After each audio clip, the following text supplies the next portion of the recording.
The Saudi Arabian government paid to help fund the attacks of 9/11. The FBI knows it, and the FBI covered it up. That's off some freaky website, right? Not this one. This one is the claim of the former senator from Florida, Senator Bob Graham, who was on the Intelligence Committee.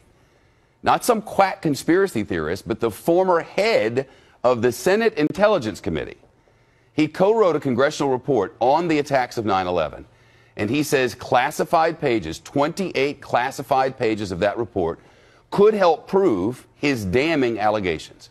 In an interview with none other than the New York Times newspaper, Senator Graham of Florida said he'll fight to prove his claims.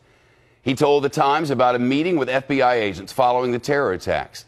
He says the agents took him to a secret location and that one of them, in essence, told him to get a life, that he was following a dead end.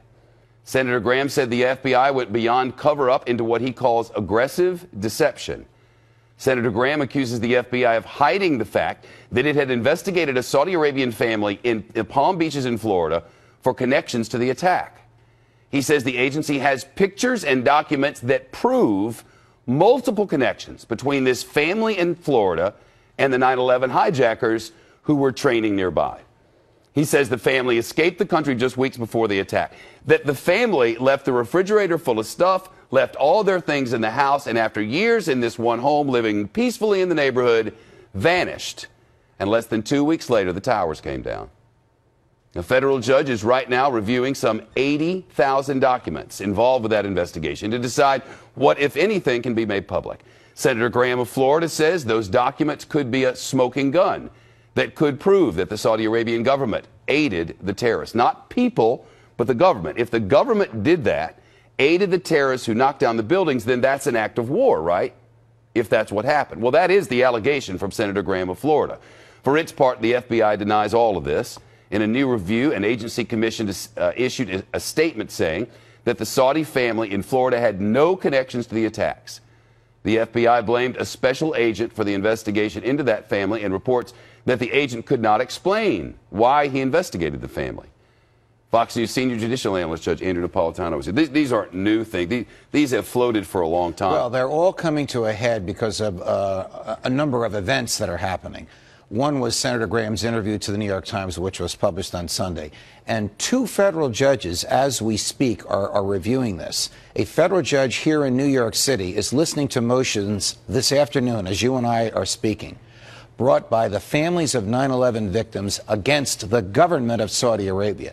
The government of Saudi Arabia has moved to dismiss the complaint. There's been no discovery in the complaint yet. They just want it dismissed. And that federal judge is deciding whether or not to dismiss it. At the same time, a judge in South Florida, as you indicated, is reviewing the 80,000 pages of FBI documents involving the Sarasota Saudi Arabian family. That's the investigation that Sarasota. the FBI... I said Palm Beaches. It's Sarasota, right? It's on the West Coast. Right. That's the investigation that the FBI says was improperly conducted by one agent, and he can't remember why he started the investigation. Well, whatever he did, he's got 80,000 pages. Senator Graham and his people have moved to open up those 80,000 pages, and a federal judge is reviewing them. So those things are happening at the same time. Now, what Senator Graham wants released is something I suspect he has already seen. Why do you suspect that? Because he was chair of the Senate Intelligence Committee in 2004 when the Senate when the 9/11 Commission report was released, and President Bush ordered 28 pages held secret, and President Obama has reconstituted that order. So two executive orders holding it in secret. Those 28 pages are about the Saudi government's involvement in 9/11. The writers of that report, former New Jersey Governor Tom Kean and former Indiana Congressman Lee Hamilton, the co-chairs of the 9/11 Commission report, want those 28 pages released. Senator Graham wants those 28 pages released. We don't know what's in those pages, except that we do know it pertains to the Saudi government, and two American presidents don't want it released. Add to this the following.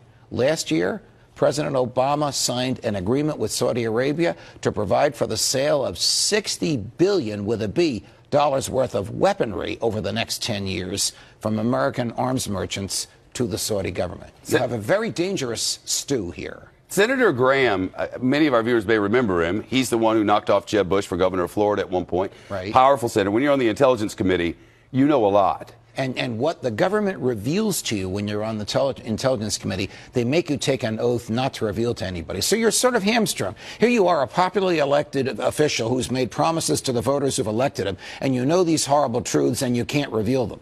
You may recall Senator Feinstein got around this by revealing the evidence of torture on the floor of the Senate, where she cannot be prosecuted or sued for what she says. Former Senator Graham no longer has access to the floor of the Senate because he's a former senator. So he cannot reveal these awful truths that he believes the American public wants to know and has a right to know, even though I suspect he knows them. Think what he's alleging. He's alleging that the Saudi Arabian government knowingly funded an organization that was about to commit an act of war against the United States. If what Senator Graham is saying is true, that's an act of war. Well, he's also alleging... He killed 3,000 of our people. He's also alleging the flip side of this, which is that the American government knows about this and is covering it up. Correct. 2 presidents. I don't know what to think of this. Well, It'd be nice I to don't see know the what 28 pages, unless they have a good reason they must. It would be nice to see the 28 pages. It would be nice to see the 80,000 pages that the South Florida federal judge is reviewing. It would be nice to see what the federal judge here in New York City is reviewing as he decides whether or not to allow the lawsuit against the Saudi government to go forward. Hillary's on a van. Promising transparency, no doubt. Yeah, Marco's going to be at the Freedom Tower tonight. So okay. We'll worry about those things. That's what we talk about. 19 months of that. I'm happy you're bringing this up. I'm interested in it. These I don't are want unhappy truths. You know what's going to happen? The truthers going to go all bonkers now. But, I mean, if Senator Graham says he wants to know, it'd be interesting to find out. Got to go. Okay. Thank you, Judge. You're welcome.